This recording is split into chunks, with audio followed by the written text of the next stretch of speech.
আমলে তো তারাই পাকিস্তান কি আমলে করবে তো কিনা আগে তারা ঠিক করুক। পাকিস্তান আমলে 1971 সালে তো আমাদের পয়সা দিয়ে কেনা অস্ত্র দিয়ে বাঙালিদের মারা হলো, কিন্তু জামাত ইসলামী তো তার বিরোধিতা করে নাই। হ্যাঁ, তার বিরোধিতা করে নাই, করেছে, সেই প্রশ্নে আমি আজকে যাব না। আচ্ছা দুইটা কারণে যাব না। আমি একজন মানুষ, ফরওয়ার্ড লুকিং মানুষ। আচ্ছা আমি ওই যে পিছনের দিকে মানে বেশি দৌড়াদৌড়ি ছুটাছুটি করাকে একটা জাতির জন্য কোনো ইতিবাচক বিষয় মনে করি না। রাইট। 2 নম্বর হলো, এই ধরনের বিষয়ের যত বেশি চর্চা হবে জাতি তত বেশি বিভক্ত হবে। একটা বিভক্ত জাতি কখনো দুনিয়া সম্মানের আসনে বসতে পারে না। সম্মানের আসনে বসতে হলে, সত্যিকারের উন্নয়ন এবং শান্তি দেশবাসীকে উপহার দিতে হলে কিছু পয়েন্টে অন্তত পক্ষে সবাইকে একমত হতে হবে, দেশের স্বার্থের ব্যাপার যেখানে জড়িত। তা আমি ওই বিষয়ে যাচ্ছি না। দ্বিতীয়, আমি আরেক কারণে যাব না, যে তখন আমি এনাফ ম্যাচিউর না, ওকে। বয়সের দিক থেকে আমি বুদ্ধ না না, মানে রাজনীতিকে অ্যানালাইসিস করার শক্তি আমার ছিল না। কিন্তু ডক্টর আমি শফিকুর এই রহমান, আঙ্গিনার কেউ ছিলাম ডক্টর শফিকুর রহমান মানে ওই আমলে মানে কিন্তু মেচিউর আমি আসতেছি, কথাটা আমাকে শেষ করতে দেন। জি কিন্তু এটা তো ঠিক যে লাখ লাখ মানুষ মারা গেছে, কয় লাখ মারা গেছে, এই বিতর্কেও আমি যাব না। আমি ওই বিতর্ক পছন্দ করি না। একটা মানুষের যদি নিরীহ মানুষ অন্যায়ভাবে মারা যায়, সেটাও তো অন্যায়, সেটাও তো অপরাধ। সুতরাং এই কাজ যারা করেছে অবশ্যই এটা নিন্দনীয়, ব্যাপারে কোনো সন্দেহ নেই। ডক্টর শফিকুর রহমান, এতে আমারও কোনো সন্দেহ নেই, কিন্তু শুধু আমি এটা বলছিলাম যে আমাদের যদি কোনো একটা বিষয় বিশ্লেষণ করার জন্য ওই সময়ের ব্যাপারে যদি যথেষ্ট মানে মানে ওই উপস্থিতিটা না থাকে, আপনি এটা থেকে বলতেই পারেন যে আপনি আসলে ওই ব্যাপারে বলতে চান না। কিন্তু দল হিসাবে জামায়াতে ইসলামের নিশ্চয়ই একটি অবস্থান পরিষ্কার করার ব্যাপার রয়েছে, সেটি আপনি আরেকদিন বলবেন বলছেন, সেটা আমরা আরেকদিন শুনবো সেটি। আমরা একটু জোটের রাজনীতি প্রসঙ্গে আসি। আমরা একটু বিএনপির সাথে জামায়াতে ইসলামীর দূরত্ব, একটা জোট তো ছিল, সেই জোটের থেকে যে বিএনপির সাথে যে দূরত্বটা বাড়লো, এটার কারণ কি বলে আপনি আসলে মনে করেন? মানে মানে মানে আপনি কি মনে করেন যে বিএনপির সাথে আসলে কেন আপনি বলতে পারেন জোট নেই, কিন্তু দেশের স্বার্থে আমরা কিন্তু দূরত্বে নাই। আমাদের মূল জায়গাগুলোতে আমাদের কোনো দ্বিমত নাই। কিন্তু যেহেতু দল দুইটা পৃথক এবং আমাদের এখন কোনো জোট বিদ্যমান নাই, সেই কারণে যার যার অবস্থান থেকে যে যেটা সঠিক মনে করতেছেন বক্তব্যটা সেভাবেই রাখবেন, এটাই নেছাড়ে। এবং একজন দেশের আপনি সচেতন নাগরিক হিসাবে রাজনীতি যদি বাদও দেন, আপনার চোখের সামনে যদি কোনো ভালো কাজ হয় তাকে আপনার অ্যাপ্রিসিয়েট করা দরকার। আবার কেউ যদি কোনো মন্দ কাজ করে তাকে সংশোধনেরও আপনার চেষ্টা করা দরকার। তো দেশের স্বার্থে যদি আমি কথা বলি এবং আমাকে যদি কেউ ক্রিটিসাইজ করে, আমি এটাকে ওয়েলকাম। কারণ ক্রিটিসিজম না হলে পারফেকশন আসে না, আর মানুষ কেউ ভুলের ঊর্ধ্বে না। আমরা ভুল করতেই পারি, ব্যক্তিগতভাবেও করতে পারি, আবার সামষ্টিকভাবে দলগতভাবে আমরা। ভুল যদি কেউ ধরিয়ে দেয় সেই তো আমার প্রকৃত বন্ধু।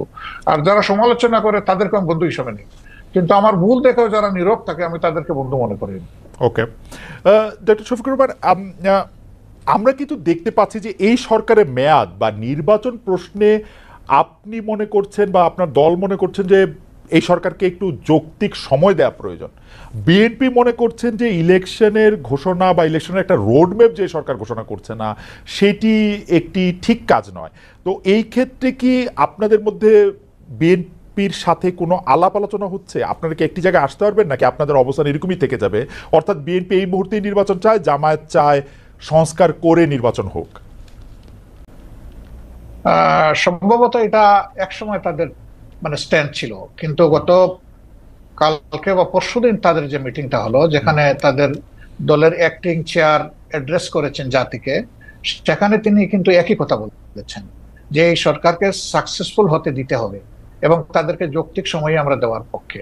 এখন যৌক্তিক সময়ের বাইরে কিন্তু এখন আর কেউ স্পেসিফিক কোনো কথা বলছেন না, কাজে এই জায়গায় আমাদের একটা ঐক্য হয়ে গেছে। এখন প্রশ্ন দাঁড়াতে পারে যে এই যৌক্তিক সময়টা কতটুকু। তা আমরা দুটো রোডম্যাপের চিন্তা করছি। একটা রোডম্যাপ হবে সংস্কারের রোডম্যাপ, আর একটা হবে নির্বাচনের রোড। আগে হবে সংস্কারের রোডম্যাপটা, তারপরে হবে নির্বাচনের রোড। তো সংস্কারেরটাই আমরা এখন সরকারের কাছে চাইবো, যে কতদিন টাইমলাইনটা কি হবে।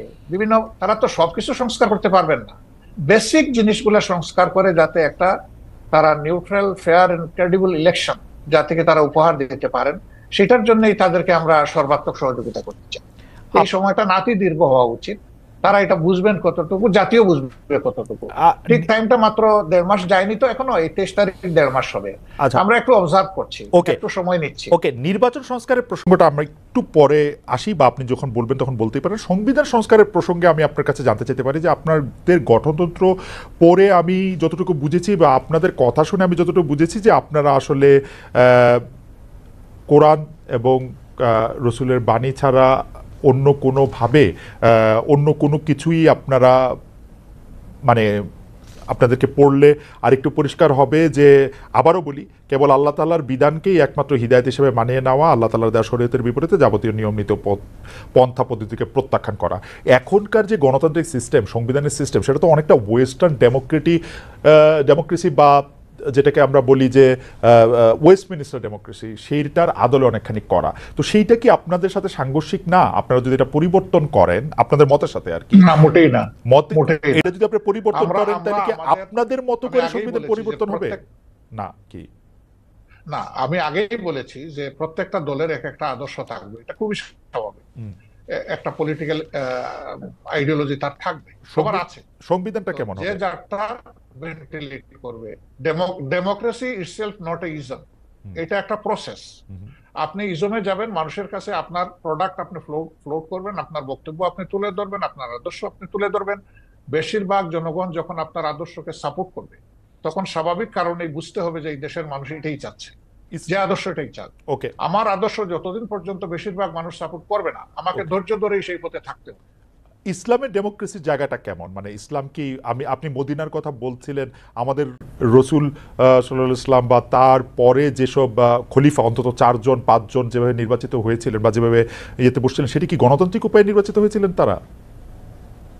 অবশ্যই, অবশ্যই। তারা তখন যারা মানে সমাজে মতামত দেওয়ার মতো সেই পর্যায়ের লোক ছিলেন, তাদের সকলকে নিয়ে তারা বসেছেন মসজিদে নববীতে অথবা অন্য কোনো জায়গায় বসে, তাদের অধিকাংশের মতের ভিত্তিতেই অ্যাপয়েন্টমেন্ট গুলো হয়েছে। আপনি তাই মনে করছেন? তাই মনে করছেন, এটাই ফ্যাক্ট, এটাই হিস্ট্রি। তারপরে যখন আব্বাসীয় উমাইয়া বা ওসমানিয়ারা দেখেন আমাদের দেশে, জি না সেটা তো আমি খেলাফতে নিচ্ছি না, আমি খেলাফতের যুগটা বলতেছি। এরপরে ধরেন যখন হলো, এই খলিফা যখন কেউ হয়ে গেলেন, তিনি কিন্তু অল ইন অল হইতে পারলেন না। এই ধরনের বহু ঘটনা আছে, আমি এখন কথা লম্বা হবে, সেই উদাহরণ আমি দিচ্ছি না। বহু ঘটনা, মানুষ সেখানে হাইলি ডেমোক্রেটিক রাইট এক্সারসাইজ করেছে, আলহামদুলিল্লাহ। আচ্ছা, এটা যদি আমি বাংলাদেশের ক্ষেত্রে এইটাকে একটু বলি, যে আপনাদের গঠনতন্ত্রে ইসলাম প্রচার, ইসলামের দাওয়াত, ব্যক্তি জীবনে ইসলাম চর্চার বিষয়টি নিয়ে বারবার বলা হয়েছে। এক্ষেত্রে বাংলাদেশের অমুসলিম নাগরিকদের জন্য বা যারা ইসলাম বিশ্বাস করবে না তাদের জন্য জামাত ইসলামী রাজনীতি করার সুযোগটা আপনি কেমন দেখেন? আদৌ কোনো সুযোগ আছে কিনা? আমি পড়ছিলাম গঠনতন্ত্র, সেখানে আমি দেখতে পাচ্ছিলাম যে তারা সকল কিছু মেনে নিলে বড়জোর সহযোগী সদস্য হতে পারবেন। এটা বাংলাদেশের সংবিধানের সাথে সাংঘর্ষিক হবে না? বাংলাদেশের সংবিধান বলছে সবার জন্য অধিকার সমান হবে, কিন্তু আপনারা বলছেন যে মানে তারা আসলে একটা নির্দিষ্ট পর্যায় পর্যন্ত শুধু যেতে পারবে। এইটাকে আপনি একটু সাংঘর্ষিক মনে করেন? এটা আপনার একটা ভাইটাল কোয়েশ্চেন, অবশ্যই গুরুত্বপূর্ণ প্রশ্ন। দেখেন, আমরা তো কাউকে ইম্পোজ করব না, আমাদের আদর্শটা গ্রহণ করতে এবং দলে আসতে আমরা ইম্পোজ করব না, কিন্তু দলের দরজা তাদের জন্য বন্ধ করা যাবে, আমরা দরজা খোলা রেখেছি। প্রয়োজনে গঠনতন্ত্র তো আল্লাহর কোরআন না, কোরআনের আলোকে রচিত। কোরআন পরিবর্তন করা যায় না, কিন্তু গঠনতন্ত্র পরিবর্তন করা যায়। আমাদের গঠনতন্ত্রের দেখেন যে 22-23তম সংস্করণ পর্যন্ত হয়তো আছে, আপনি পাবেন। রাইট। তার মানে কি? তার মানে হলো আগের যে জিনিসটা আমরা মনে করেছি পরিবর্তন করা দরকার, মূলনীতি ঠিক রেখে যুগের চাহিদাকে অ্যাড্রেস করা দরকার, সেটা আমরা করেছি। হবে, সবগুলাই হবে, অ্যাকোমোডেশন হবে, কোনো সমস্যা হবে না ইনশাআল্লাহ।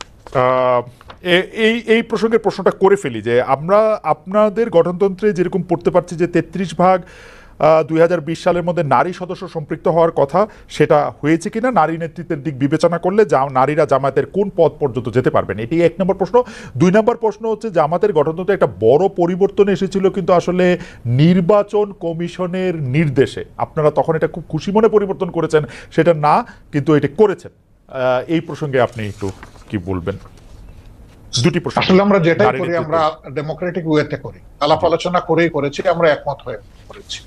2 নম্বর হচ্ছে নারী মানে কোটার প্রপোর্শনের যে বিষয়টা বলেছেন, আমরা 33 না, আলহামদুলিল্লাহ এখন নারীদের প্রপোর্শন হচ্ছে 44% আমাদের সংগঠন, এবং তারা আমাদের কেন্দ্রীয় সুরায় আছেন, কর্ম পরিষদে আছেন, সব জায়গায় তারা আছে।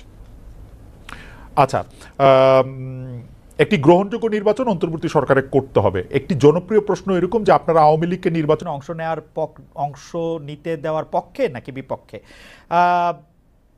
আওয়ামী লীগ আপনাদের কোনো রাজনৈতিক স্পেস না নিলেও আপনি আওয়ামী লীগের নাম উল্লেখ না করে কোনো ধরনের জুলুম না করার কথা ঘোষণা দিয়েছেন। অনেকে বলেছেন যে এই ঘোষণা না দেওয়ার কে আপনি, এই প্রসঙ্গেও যদি একটু আপনি বলেন। না, এই ঘোষণা দেওয়ার কে প্রশ্ন করেছে? জি, আসলে আমি আওয়ামী লীগের নাম নেই নাই, আর আওয়ামী লীগকেও আমি ইন্ডিকেট করি। শুধু আওয়ামী লীগ আমাদের উপরে জুলুম করে নাই, আরো অনেক পক্ষ আমাদের উপরে জুলুম করেছে। দল হিসাবে আমাদের উপরে যে জুলুমটা করা হয়েছে, যেমন ধরেন আমাদের নিবন্ধন কেড়ে নেওয়া হয়েছে, আমাদের প্রতীক কেড়ে নেওয়া হয়েছে, আমাদের অফিসগুলা সিলগালা করা হয়েছে, আমাদের শেষ পর্যন্ত তারা দিশাহারা হয়ে আমাদেরকে নিষিদ্ধ ঘোষণা করেছে। এই যে কাজগুলা দলের উপরে যে জুলুম করেছে, আমরা বলছি যে এটা প্রতিশোধ আমরা নেব। কারণ প্রতিহিংসার জন্ম নেই, আর প্রতিশোধ যখনই নিতে যাব তখন আইন হাতে তুলে নেওয়া হয়। আমরা আইন